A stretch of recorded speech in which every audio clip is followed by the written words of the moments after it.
Good afternoon everyone, this is Rupashree De. আশা করছি তোমরা সবাই ভালো আছো। তো অনেকদিন পর একটা ব্লগ নিয়ে এসেছি। সেই ব্লগটা হচ্ছে, আজ কোনো গ্রিক্স ফর গ্রিক্স থেকে টি শার্ট ব্যাগ কিচ্ছুই না। আজ হচ্ছে ইন্ডিড থেকে কোলাবোরেশন করে, গ্রিক্স ফর গ্রিক্সই করেছে রিসেন্টলি, ইন্ডিড থেকে কোলাবোরেশন করে। তো আজ আমি একটা বটল পেয়েছি। তো সেই বটলটা খুব ওয়েল কোয়ালিটির আর খুব ভালো দেখতে। তো বটলটা আজ দেখাচ্ছি কীরকম। তো এটা হচ্ছে সেই বটল, আর এটা একটা আনবক্সিং রেকর্ড তোমাদেরকে দেখাবো। তো তোমরা সেটা দেখতে থাকো।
বটলটা দিচ্ছিল আর এখন সেটা বন্ধ হয়ে গেছে, এখন ম্যাকবুক দিচ্ছে।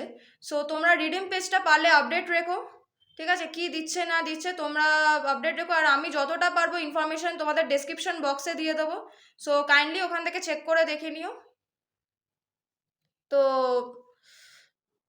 আর পারলে গিক্স ফর গিক্সের পোর্টালটা অন করে, মানে সাইটটা অন করে তোমরা দেখে নিও। শেয়ার, কমেন্ট, আর প্লিজ চ্যানেলটা তোমরা সাবস্ক্রাইব করো। It's absolutely free of cost, ঠিক আছে? তো অনেক নিউ আপডেট আসবে। So thank you, bye bye, সবাই ভালো থেকো, থ্যাংক ইউ।